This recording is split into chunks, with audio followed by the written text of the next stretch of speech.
Good morning everyone, my name is Michelle. I hope you're doing well. Welcome to another video. It is Thursday morning, the 14th of November. You can probably tell which case we're going to talk about based on what is on your screen right now.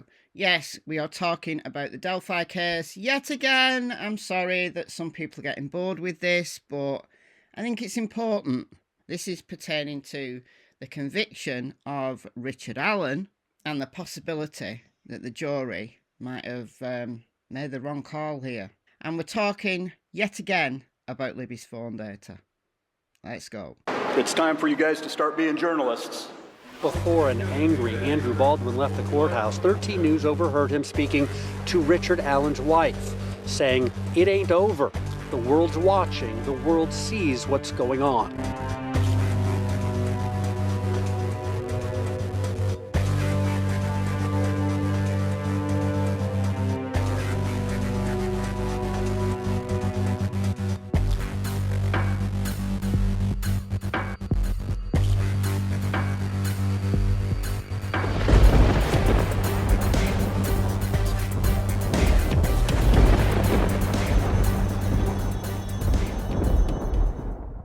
So the reason why I'm doing this yet again is because I've had some comments that I want to respond to.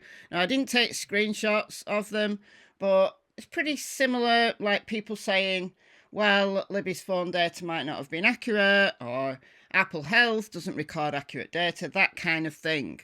So I have explored the possibility that that might be true.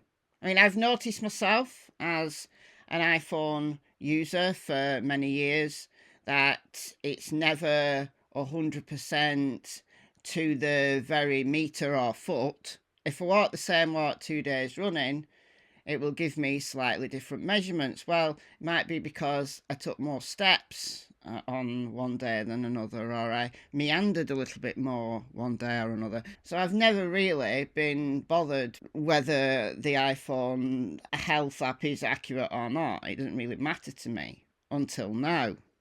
So this is pertaining to the distances that Libby's phone recorded in that key time in which the state believes the girls were murdered.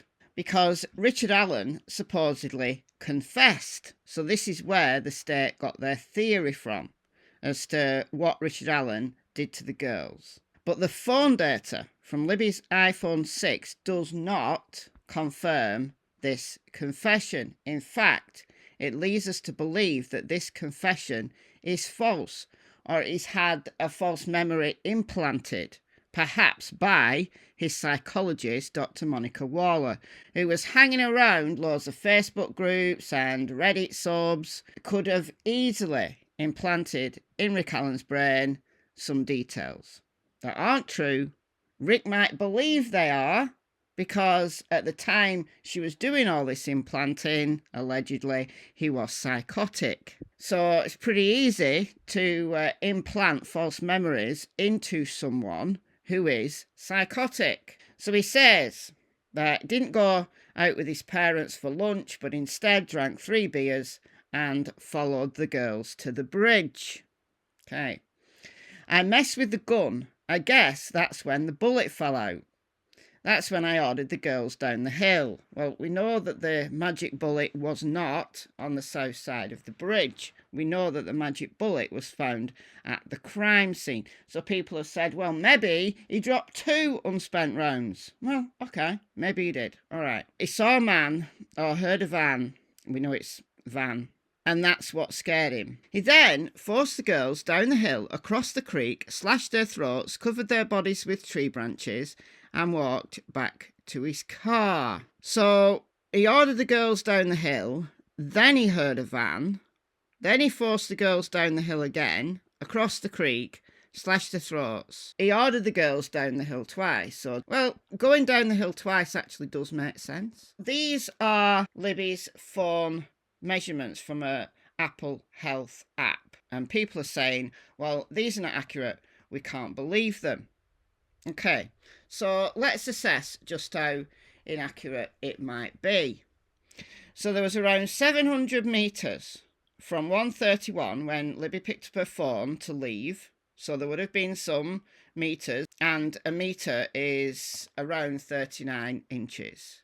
So it's a yard and a quarter. She would have used some meters in leaving the house, getting to Kelsey's car. We know they were dropped off around 1:48. Kelsey's car was seen on the Hoosier Harvey store camera at 1:49. So between 1:48 and 2:08, they walked just short of 700 meters. Well, that is pretty accurate on the map. So I'm going to do all these measurements again. I'm going to do it in meters. And we're going to do the wiggly line one. So they were dropped off here. Mia's farm's here. This is the trailhead, the Mia's farm trailhead. So they dropped off here. So they walk down here, along here, and I know my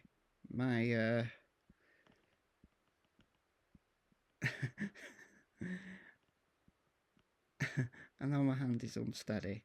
So to about halfway across the bridge, which is 671 meters. So that makes an awful lot of sense, given that there would have been some meters that were recorded before they even set off, and they may not have walked in an absolute straight line. Not that the path that I've done is straight, but it's pretty accurate. And I've done it to approximately halfway across the bridge because of this photo that Libby took of Abby. Now, I know this is controversial. This allegedly was taken at 2:07, but this wasn't found in Libby's phone. So it's what people who Libby Snapchatted it to took a screenshot of. But you can see the creek down here. So they're past the creek. And I'd say Libby's a bit further on. So it's about halfway. Maybe not quite halfway across the bridge. That's the north end. So where's that on the map? Well, they're across the creek. So maybe about there. I'll turn this to 2017. Because it's easier to see the bridge in 2017. And we'll zoom in a little here. So the bridge starts there. And no, it doesn't do that. It doesn't do that weird thing. I reckon they're about there. So I did it to there. But we'll leave it as halfway across. So that's 208. Then between 208 and 218, 414 meters. Now, this is the controversial part. This 414 meters cannot work by the state's theory. But we do know that between 208 and 214, they walked from halfway across the bridge to the south end of the bridge. And there is the south end of the bridge. 123 meters. So call it 120 meters. Because I went off a little bit there. 120 meters. So we still have 294 meters to play with here. So where's this 294 meters? Well, we've got to work this out based on Rick's confession. At 2:14, he ordered the girls down the hill. So we're at the end of the bridge here. So down the hill to the private drive. So this is a little drop. So if you look down here at the elevation change, we know from the south end of the bridge down to the road, 182 to 279. So a 3 meter drop. That's just short of 10 feet. So that's the first down the hill. Then he heard a van.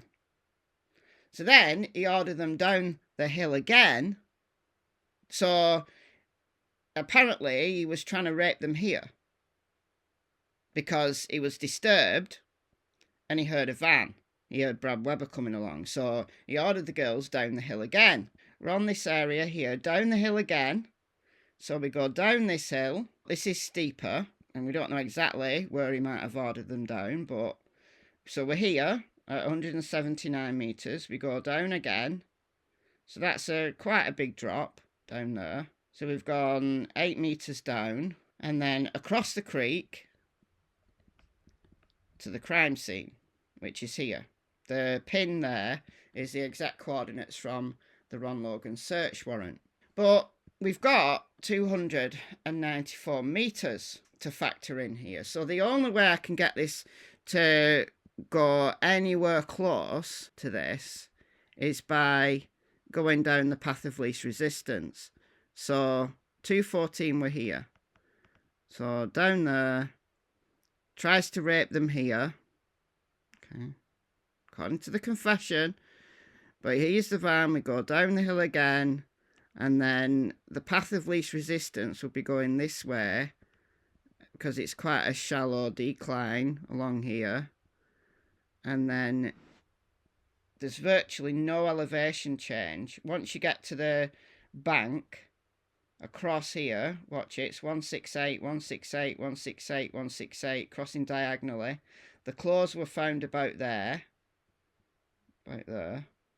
And then we start to go up again. So we've gone up by 2 meters going onto the bank. So 2 meters is just over 6 foot. And then it's a gentle slope up to the crime scene. 171 meters. And that is 266 meters. If I went just straight across, like down here and then down here, you've got a higher bank there, but that's only 168 meters. And remember, we've got 294 meters to play with. So what happened? Did they go down here, tries to rape them, here's the van, and they start running all around, all around, all around, all around, all around, all around, all around. What happened? No, that didn't happen, did it? But the path of least resistance is this one, and the claws were found about here.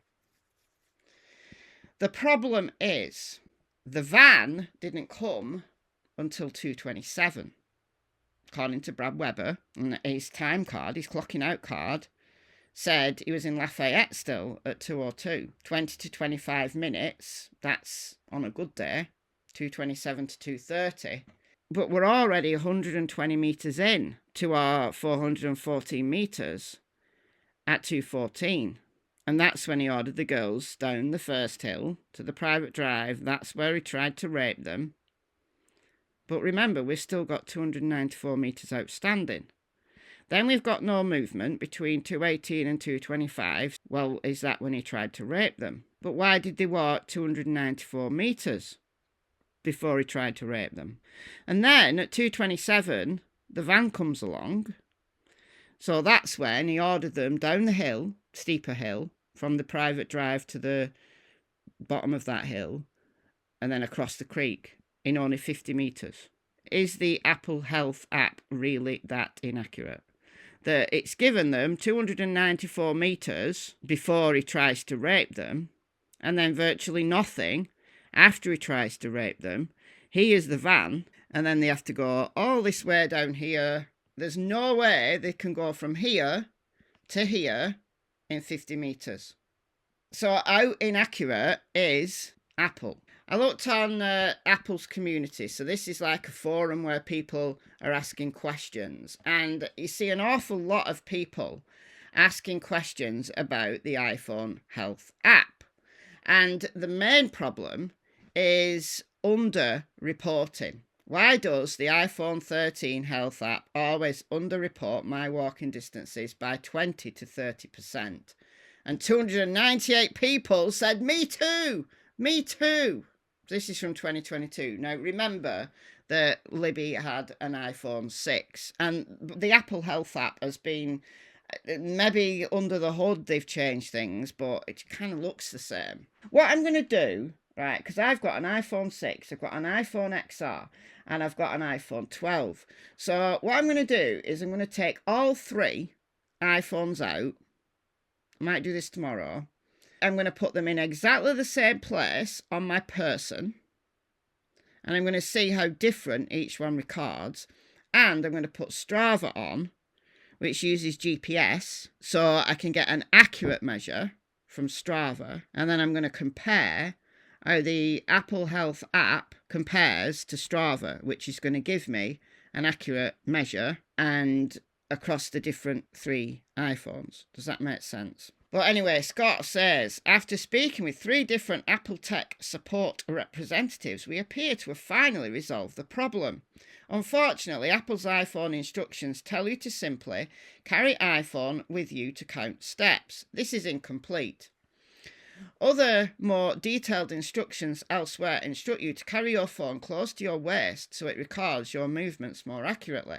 However, in the past, Apple has warned iPhones should be carried at least 5mm away from your body. Well, that's virtually nothing. That's like your clothes. To ensure radiation exposure levels remain at or below at tested levels. According to Apple, iPhones should not be carried in a pants pocket, although many people do, because of potential long-term exposure hazards. What you're going to be? You're going to be irradiating your pockets, your pocket area. That's one reason why many people carry their iPhones in a purse or fanny pack, as I have for years, or even a belt case or backpack. One of Apple's health tech support experts yesterday said doing this will cause significant inaccuracies in walking and running distance. He said in order for these measurements to be accurate, the iPhone must be carried in one's pants pocket so that the accelerometer can better detect the movement of your legs. The iPhone's GPS signal alone are not sufficient to deliver distance accuracy. They must also have accurate leg movement and step counts via the accelerometer input. He also said that the iPhone will recalibrate itself within 2 or 3 20-minute walks once you've repositioned it in a pocket. I found this to work. I took a half-hour walk last night with the iPhone in my pocket, followed by another that was close to 5 miles this morning, and iPhone was recording my distance far more accurately than before.